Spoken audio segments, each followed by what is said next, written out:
আসসালামু আলাইকুম। আজকের ক্লাসটি হচ্ছে চর্যাপদ নিয়ে। বিসিএস এর ৪৭তম বিসিএস প্রস্তুতির জন্য খুবই ইম্পর্টেন্ট। চর্যাপদ থেকে প্রায় ২ থেকে ৩টা প্রশ্ন আসে। আমরা প্রাচীন যুগ এবং হচ্ছে মধ্যযুগ এই ২টা যুগ থেকে ৫ নাম্বার থাকে। বিসিএস এর মধ্যে প্রাচীন যুগ এবং মধ্যযুগ থেকে অবশ্যই ৫ মার্ক থাকবে প্রিলিমিনারিতে। সো ক্লাসটা খুবই ইম্পর্টেন্ট। আমরা ধাপে ধাপে প্রত্যেকটা ক্লাস আমরা দেওয়ার ট্রাই করব যাতে আপনারা প্রস্তুতিটা অনেক ভালো হয় এবং আপনারা একবার এই ভিডিওটি দেখলে অনেক অংশে চোখ বুলিয়ে নিতে পারেন আর কি। তো এর সাথে আমরা চর্যাপদ সম্পর্কে আমরা আগে পড়ব, দেন পরে ৩৫টা নৈর্ব্যক্তিক আছে খুব ইম্পর্টেন্ট, যেগুলা পরীক্ষা আসার মতো। সেই পরীক্ষার প্রশ্নগুলো আমরা দেখব এবং এই প্রশ্নগুলো বিগত সালের প্রশ্নগুলোতেও আসছে, পরীক্ষাগুলোতেও আসছে। তো ৩৫টা প্রশ্ন দেওয়া থাকবে, ওগুলো সলভ করা হবে। যদি আপনারা প্রথম থেকে এই ক্লাসটা দেখেন তাহলে ওই ৩৫টা প্রশ্নের যে উত্তর আপনারা কি পড়তে পারবেন, সলভ করতে পারবেন একা একা। তাহলে আমাদের যেহেতু প্রাচীন যুগ থেকে এবং মধ্যযুগ থেকে অবশ্যই ৫ মার্ক থাকবেই বিশেষ প্রিলিমিনারিতে। তো চলুন শুরু করা যাক। প্রথমে চর্যাপদ দিয়ে আমরা শুরু করলাম। তো চর্যাপদ সম্পর্কে আমাদেরকে আগে জানতে হবে যে চর্যাপদ সম্পর্কে আমাদের ভালোভাবে জানতে হবে যে চর্যাপদ হচ্ছে বাংলা সাহিত্যের একটা প্রাচীনতম নিদর্শন চর্যাপদ। প্রতিপাদ্য বিষয় কি? এই চর্যাপদের একটা বিষয় থাকতে হবে যে এই চর্যাপদ কি। প্রতিপাদ্য বিষয় হচ্ছে যে বৌদ্ধ সহজিয়া পন্থীদের সাধন এবং কি ভাজন ও দর্শন তত্ত্ব, এইটা হচ্ছে প্রতিপাদ্য বিষয়। চর্যাপদের প্রতিপাদ্য বিষয় হচ্ছে বৌদ্ধ সহজিয়া পন্থীদের সাধন এবং ভজন ও দর্শন তত্ত্ব। রচনাকাল নিয়ে অনেক অনেক লেখকের আছে, মত পার্থক্য আছে, কিন্তু আমরা দেখি দুইজন এটার মধ্যে মত পার্থক্য দেখাইছেন। সেটা হচ্ছে ডক্টর মোহাম্মদ শহীদুল্লাহ। তার মতে হচ্ছে চর্যাপদ আবিষ্কৃত হয় বা রচনাকাল হয় হচ্ছে ৬৫০ থেকে ১২০০। এটা মনে রাখতে হবে আমাদের যে চর্যাপদ আবিষ্কৃত হয় ডক্টর শহীদুল্লাহর মতে ৬৫০ থেকে ১২০০ খ্রিস্টাব্দের মধ্যবর্তী সময়ে। ডক্টর সুনীত কুমার চট্টোপাধ্যায়ের মত হচ্ছে ৯৫০ থেকে ১২০০ খ্রিস্টাব্দ মধ্য। আবিষ্কারটা আমরা পড়ব। আবিষ্কারটা ১৯০৭ সালে, কত সালে? এই যে আবিষ্কারটা অনেক জায়গায় পরীক্ষায় চলে আসছে। এই আবিষ্কারটা আমাদেরকে খুব মনোযোগ দিয়ে আমাদেরকে দেখতে হবে যে এই আবিষ্কারটা যে ১৯০৭ সালে ডক্টর কে আবিষ্কার করছেন? ডক্টর কে হরপ্রসাদ শাস্ত্রী নেপালের রাজদরবারে, কোথা থেকে? রাজদরবারের গ্রন্থকার থেকে আবিষ্কার করেন নেপালের। তাহলে চর্যাপদ আবিষ্কার করেন ১৯০৭ সালে ডক্টর হরপ্রসাদ শাস্ত্রী নেপালের কোথা থেকে? রাজদরবারের গ্রন্থকার থেকে এই চর্যাপদ আবিষ্কার করেন। এখন নামকরণে চলে আসি। এই চর্যাপদের নামকরণ কি? চর্যাপদের নাম কি? হ্যাঁ, নেপালের প্রাপ্ত পুঁথিতে পদগুলোর নাম দেওয়া হয়েছে চর্য, বিনিশ্চয়।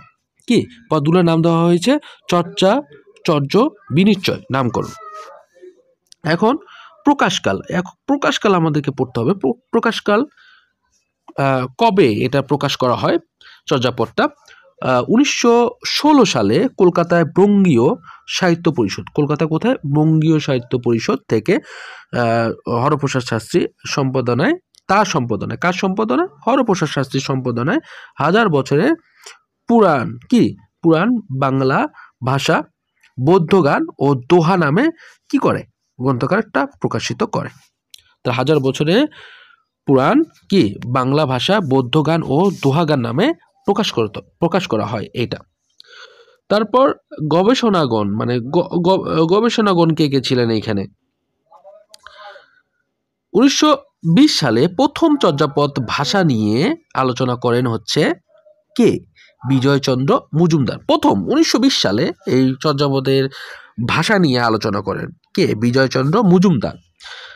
তারপর ডাক্তার সুনীত কুমার চট্টোপাধ্যায় ১৯২৬ সালে, কত সালে? ১৯২৬ সালে অরিজিন অ্যান্ড ডেভেলপমেন্ট কি অব দ্য বেঙ্গলি ল্যাঙ্গুয়েজ, সেটা হচ্ছে OBDL, এই সংক্ষিপ্ত OBDL গ্রন্থে চর্যাপদের ভাষাতাত্ত্বিক বৈশিষ্ট্য ১৯২৭ সালে, কত সালে? এটা হচ্ছে ১৯২৭ সালে ডক্টর মোহাম্মদ শহীদুল্লাহ চর্যাপদের ধর্মমত সম্পর্কে প্রথম আলোচনা করেন? কি ধর্মমত সম্পর্কে প্রথম আলোচনা করেন? তাহলে চর্যাপদ নিয়ে আলোচনা করেন হচ্ছে প্রথম আলোচনা করছেন হচ্ছে 1920 সালে বিজয়চন্দ্র মজুমদার। কি বিজয়চন্দ্র মজুমদার। তারপর ডক্টর সুনীত কুমার 1926 সালে তার একটা বই আছে, বইয়ের নাম হচ্ছে OBDL সংক্ষিপ্তে origin and development of Bengali language. গ্রন্থের মধ্যে চর্যাপদ ভাষাগত বৈশিষ্ট্য 1927 সালে, এটা কত সালে? হ্যাঁ, তো 27 সালে ডক্টর মোহাম্মদ শহীদুল্লাহ চর্যাপদের ধর্মমত সম্পর্কে কি করেন? আলোচনা করেন। তারপর তিনি করেন কি? তারপর তিনি 1946 সালে ডক্টর শশীভূষণ দাশগুপ্ত চর্যাগীতির অন্তর্নিহিত তত্ত্ব ব্যাখ্যা প্রদান করেন। তাহলে অন্তর্নিহিত তত্ত্ব প্রদান করেন কে? ডক্টর শশীভূষণ দাশগুপ্ত। এটা নাম অবশ্য কম শুনছেন, তা এটা খুব ইম্পর্টেন্ট যে 1946 সালে ডক্টর কি শশীভূষণ দাশগুপ্ত চর্যাগীতির অন্তর্নিহিত তত্ত্বের, চর্যাগীতির যে অন্তর্নিহিত ভাব বা অর্থ তথ্যে ব্যাখ্যা প্রদান করেন শশীভূষণ দাশগুপ্ত। এখন হচ্ছে পদকর্তাগণ, আমাদের এটা জানতেই হবে, এইটা ভেরি ভেরি ইম্পর্টেন্ট। এই যে পদকর্তাগণ, এই পদকর্তাগণ আমাদের হচ্ছে ভেরি ভেরি ইম্পর্টেন্ট। পদকর্তাগণ খুব ইম্পর্টেন্ট। যে পদকর্তাগণ হলো ডক্টর মোহাম্মদ শহীদুল্লাহর সম্পাদিত বুদ্ধিস্ট সুকুমার সেন তার বাংলা সাহিত্যের ইতিহাস প্রথম খণ্ড এটা বাংলা সাহিত্যের ইতিহাস। তিনি 24 জন কবির কথা বলেছেন। তাহলে এখানে 2 জন লেখক, 2 জনের কথা বলছে। একজন হলো ডক্টর মোহাম্মদ শহীদুল্লাহ, তার সম্পাদিত বুদ্ধিস্ট কি মায়েস্টিক সং, এইখান গ্রন্থে হচ্ছে 23 জনের নাম উল্লেখ করছেন, নাম পাওয়া গেছে। এবং সুনীত কুমার মানে সুকুমার সেন, সরি সুনীত কুমার না, সুকুমার সেন তার বাংলা সাহিত্যের ইতিহাস থেকে 24 জনের কথা বলেছেন আর কি। এখন পদ সংখ্যা আমাদেরকে জানতে হবে। পদ সংখ্যা কি? পদ সংখ্যা ভেরি ভেরি ইম্পর্টেন্ট। পদ সংখ্যা অনেক ভেরি ভেরি ইম্পর্টেন্ট। পদ সংখ্যা হচ্ছে ডক্টর মোহাম্মদ শহীদুল্লাহর মতে চর্যাপদের মোট পদ রয়েছে হলো কত? 50টা। কার মতে? ডক্টর মোহাম্মদ শহীদুল্লাহর মতে রয়েছে হচ্ছে 50টা। আর ডক্টর সুকুমার সেনের মতে হচ্ছে কি? 51টি। আমরা কিন্তু এখানে সুনীত আর সুকুমার এর মধ্যে কিন্তু আমাদের প্যাচ লাগে। সুনীত কখন কে বলছে, সুকুমার কখন বলছে, শহীদুল্লাহ কখন বলছে। শহীদুল্লাহ কিন্তু সবখানেই বলছে। আর সুনীত কুমার ওই যে চর্যাপদের আবিষ্কার কখন হয়েছে ওটা বলছেন তিনি। আর এইখানে কনফ্লিক্ট হয়েছে ডক্টর সুকুমার সেনের সাথে শহীদুল্লাহ পদ সংখ্যা নিয়ে, পদকর্তা এবং পদ সংখ্যা। পদকর্তা যারা পদগুলো তৈরি করছেন, আর পদ সংখ্যা যারা পদের যে সংখ্যাটা এখানে বলা হয়েছে। তাহলে ডক্টর মোহাম্মদ শহীদুল্লাহর মতে চর্যাপদ হচ্ছে 50টা। আর ডক্টর ডক্টর সুকুমার সেনের মতে 51টি পদ রয়েছে। প্রাপ্ত পদের সংখ্যা 46.5টি। তাহলে আমাদের এখানে স্টার দেওয়া আছে যে প্রাপ্ত পদের সংখ্যা 46.5টি। এইখানে এটা আমাদের খুব ইম্পর্টেন্ট, এটা আমাদেরকে পড়তে হবে যে প্রাপ্ত পদের সংখ্যা হচ্ছে 46.5টি। কত? 46.5টি। এখন 23 নম্বর পদ খণ্ডিত অবস্থায় তথা 6 লাইন পাওয়া গেছে। কত নম্বর পদ? 23 নম্বর পদ। কয় লাইন? 6 লাইন। এছাড়াও এই যে পাওয়া যায়, কোন কোন পদ পাওয়া যায়নি? 11। কোন কোন পদ পাওয়া যায়নি? এই যে 11, 24, 25 ও 48, এই যে এই 4টা পদ সংখ্যক পদ কি পাওয়া যায়নি। এছাড়াও 11, 24, 25 এবং কি 48 সংখ্যক পদ পাওয়া যায়নি। এই 4টা পদ পাওয়া যায়নি। আর 23টার খণ্ডিত, মানে খণ্ডিত অবস্থায় 6টা লাইন পাওয়া গেছে, 23 নম্বরটা। এখন আমরা যাব হচ্ছে ভাষা। হ্যাঁ, চর্যাপদের ভাষা কীরকম, হ্যাঁ এটা আমরাতে যাব। যে বাংলা, যে চর্যাপদের ভাষা মূলত প্রাচীন বাংলা। চর্যাপদের ভাষা মূলত কি? প্রাচীন বাংলা চর্যাপদের ভাষা। আর ডক্টর সুনীত কুমার চট্টোপাধ্যায় তার গ্রন্থে চর্যাপদের ভাষা সম্পর্কে বলেছেন যে বাংলায় নিশ্চয়ই বাংলা প্রায় মূর্তির কি অবহটের ছদ্ম নির্মক মুক্তরূপ।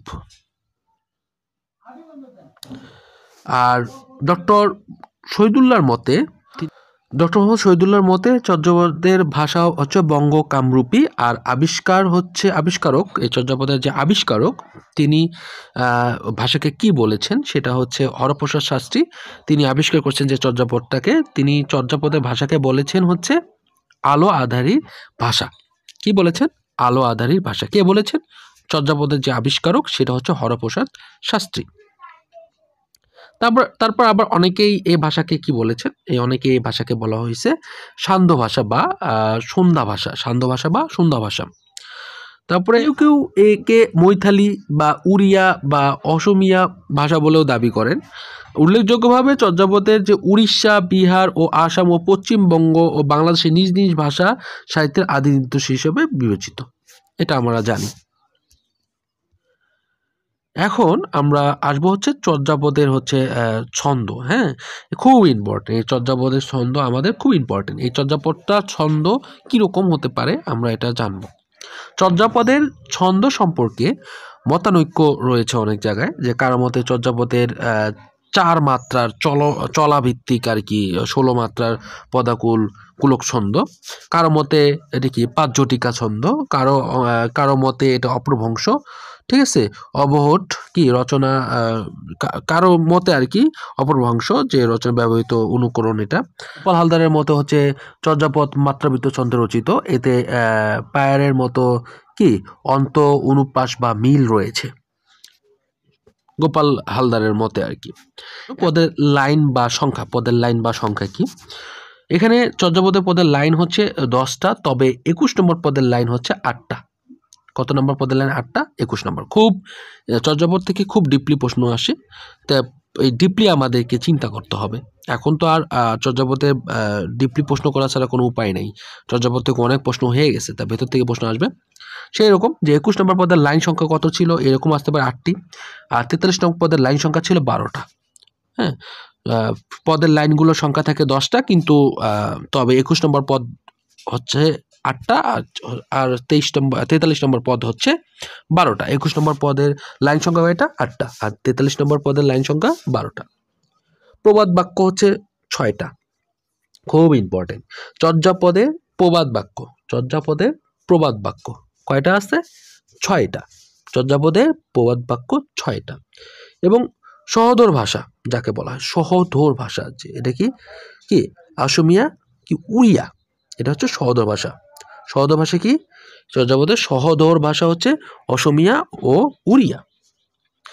চর্যাপদের সময়কাল হচ্ছে পাল শাসন আমল। অনেকবার এই প্রশ্নটা আসছে, অনেকবার। পাল শাসন আমল হচ্ছে চর্যাপদের সময়কাল। চর্যাপদের সময়কাল হচ্ছে পাল শাসন আমল। এতক্ষণ আমরা চর্যাপদ নিয়ে আমরা সম্পূর্ণ মোটামুটি পড়লাম। এখন আমরা দেখি চর্যাপদ নিয়ে আমরা প্রশ্নগুলো যে 35টা খুব ইম্পর্টেন্ট, বিগত সালে প্রশ্নও আসছিল, ওগুলো সলভ করব। যে বাংলা ভাষার প্রথম কবিতা সংকলন হচ্ছে চর্যাপদ। চর্যাপদ এক ধরনের কি গানের সংকলন। বাংলা ভাষা ও সাহিত্যের প্রাচীনতম নিদর্শন হচ্ছে চর্যাপদ। বাংলা আদি নিদর্শন চর্যাপদ আবিষ্কৃত 1907 সালে, আমরা পড়ে আসছি। বাংলা সাহিত্যের আদি কবি হচ্ছে লুইপা। চর্যাপদের আবিষ্কার কোথা থেকে হয়? চর্যাপদের আবিষ্কার হয় হচ্ছে নেপালের রাজগ্রন্থগার থেকে। চর্যাপদের কোন ধর্মাবলম্বীদের সাহিত্য? চর্যাপদের কোন ধর্মাবলম্বীদের সাহিত্য? এটা হচ্ছে সহজিয়া বৌদ্ধদের সাহিত্য। এইটা কোন রাজবংশের আমলে চর্যাপদ রচনা শুরু হয়? সেটা হচ্ছে পাল। একটু আগে পড়ছি, পাল রাজবংশের আমলে চর্যাপদ শুরু হয় রচনা। চর্যাপদ কোথা থেকে আবিষ্কৃত হয়? এটা হচ্ছে নেপাল থেকে চর্যাপদ আবিষ্কৃত হয়। বাংলা ভাষার প্রথম কাব্য সংকলন চর্যাপদের আবিষ্কারক কি? হরপ্রসাদ শাস্ত্রী। তিনি নেপালের যে এই চর্যাপদটি আবিষ্কার করেন। চর্যাপদ কোন ছন্দে রচিত? এটা খুব ইম্পর্টেন্ট। মাত্রাবৃত্ত ছন্দে চর্যাপদ রচিত। প্রাপ্ত চর্যাপদের পদকর্তা কতজন? 23 জন। চর্যাপদ প্রথম কোথা থেকে প্রকাশিত হয়? চর্যাপদ বঙ্গীয় দর্শন, বঙ্গীয় সাহিত্য থেকে চর্যাপদ প্রকাশিত হয়। চর্যাপদের বয়স আনুমানিক কত বছর হতে পারে? 1000 বছর। আনুমানিক কত বছর? 1000 বছর। এই প্রশ্নটা খুব ইম্পর্টেন্ট। হরপ্রসাদ শাস্ত্রী পুঁথি সাহিত্য সংগ্রহ জন্য তিনি কোথায় গিয়েছিলেন? নেপালে গিয়েছেন হরপ্রসাদ শাস্ত্রী। তিনি কিন্তু আবিষ্কার করছেন চর্যাপদ। বঙ্গীয় সাহিত্য পরিষদ থেকে প্রকাশিত চর্যাপদ কে সম্পাদন করেন? শ্রী হরপ্রসাদ শাস্ত্রী। হরপ্রসাদ শাস্ত্রী চর্যাপদ যে গ্রন্থ প্রকাশ করেছেন তার নাম হলো কি? 1000 বছরের পুরাণ, কি বাংলা ভাষা, বৌদ্ধগান ও দোহা। এইটা বাংলা সাহিত্যের প্রাচীন যুগের নিদর্শন কোনটি? বাংলা সাহিত্যের প্রাচীন যুগের নিদর্শন হচ্ছে দোহাকোষ। এখানে দেখেন এই দোহাকোষ নাম আমরা চর্যাপদকে আমরা দোহাকোষ নামেই চিনি। বাংলা সাহিত্যের আদি গ্রন্থ চর্যাপদের রচনা সময়কাল সপ্তদশ থেকে দ্বাদশ শতকে। সপ্তম থেকে দ্বাদশ শতকে। সবচেয়ে বেশি চর্যাপদ পাওয়া গেছে কোন কবি? এটা হচ্ছে কানহ পায়ার। সবচেয়ে বেশি চর্যাপদ পাওয়া গেছে তার। আপনা মাংসে হরিণী বৈরী লাইনটি কোন সাহিত্যের অন্তর্ভুক্ত? এই সাহিত্য অন্তর্ভুক্ত, এটা চর্যাপদের অন্তর্ভুক্ত। চর্যাগীতি রচনার সংখ্যাধিক দ্বিতীয় স্থান অধিকারী কে? জয়দেব। চর্যাগীত রচনার সংখ্যাধিক থেকে দ্বিতীয়, মানে তিনি দ্বিতীয় হচ্ছে জয়দেব। বাংলা সাহিত্যের প্রথম নিদর্শন চর্যাপদের সংখ্যা হচ্ছে কতটি? 50টি।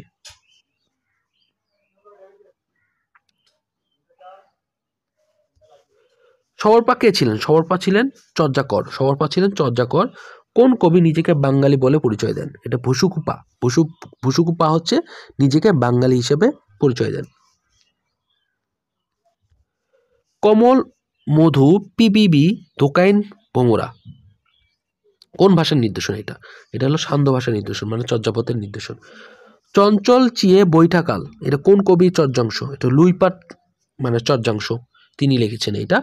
চঞ্চল চিয়ে পাইটা কাল উক্তিটি কার? এটা কার? যে আলী এ কালী এবার বন্ধুলা তা দেখি কানহ বিমনা ভাইলা। এটা হচ্ছে কানহ পায়ের। নিচের কোনটি সহোদর ভাষাগোষ্ঠীর? এটা সহোদর ভাষাগোষ্ঠীর, সেটা হচ্ছে বাংলা ও অসমিয়া। এটা হচ্ছে সহোদর ভাষাগোষ্ঠী। ডক্টর মোহাম্মদ শহীদুল্লাহর মতে চর্যাপদ ভাষা হচ্ছে বঙ্গ কামরূপী। ডক্টর মোহাম্মদ শহীদুল্লাহর মতে যে চর্যাপদের ভাষা হচ্ছে কি? বঙ্গ কামরূপী। 31 নম্বরে আসি আমরা, যে পণ্ডিত চর্যাপদের পদগুলো টিকাকারের মাধ্যমে যে কোন পণ্ডিত এটা মাধ্যমে যে প্রকাশ করে সেটা হচ্ছে মুনি দত্ত। এটা টিকাকারের মাধ্যমে প্রকাশ করেন। চর্যাপদের বাংলা ভাষা রচিত এটিকে প্রথমে প্রমাণ করেন কে? ডক্টর সুনীত কুমার চট্টোপাধ্যায়। যে চর্যাপদের যে বাংলা ভাষা এটি প্রথম প্রমাণ করছেন তিনি। চর্যাপদের ভাষা যে বাংলা এটা প্রথম প্রমাণ করছেন হচ্ছে ডক্টর সুনীত কুমার চট্টোপাধ্যায়। এই যে মোস্ট ইম্পর্টেন্ট একটা প্রশ্ন, এটা প্রত্যেক বিসিএসে মোটামুটি বারবার রিপিট হয়েছে, যে খনার বচন হচ্ছে কৃষি। চাকরি পরীক্ষাও আসে যে খনার বচন কি? এটা একটা কৃষি। তো চর্যাপদের বেশিরভাগ পদ রচনা করে কত চরণে? বেশিরভাগ পদ রচনা করেন হচ্ছে রচিত পদ হচ্ছে 10টা। যে চর্যাপদের বেশিরভাগ পদ কত চরণে? বেশিরভাগ পদ হলো 10 চরণের। যে প্রশ্ন 35 নম্বর, ডক্টর সুনীত কুমারের মতে চর্যাপদের ভাষা কোন অঞ্চলে ভাষায় নমুনা পরিলক্ষিত হয়? পূর্ব বাংলা কথ্য ভাষা হিসেবে ডক্টর সুনীত কুমার চট্টোপাধ্যায়ের মতে আর কি। সো আজকে এই পর্যন্ত। আগামী ভিডিওতে মধ্যযুগ নিয়ে আলোচনা করা হবে এবং মধ্যযুগের যে ইম্পর্টেন্ট আসার মতো 47তম বিশেষ প্রস্তুতির যে আসার মতো প্রশ্নগুলো ওগুলা সলভ করা হবে। তো সামনের ভিডিওতে এরকম, পরবর্তীতে আবার ইংরেজি ভিডিও দেওয়া হবে এবং হচ্ছে ম্যাথের জন্য ক্লাসের জন্য ইম্পর্টেন্ট প্রশ্নগুলো দেওয়া হবে। সো আজকে এই পর্যন্তই। ভালো থাকবেন, সুস্থ থাকবেন। আল্লাহ হাফেজ।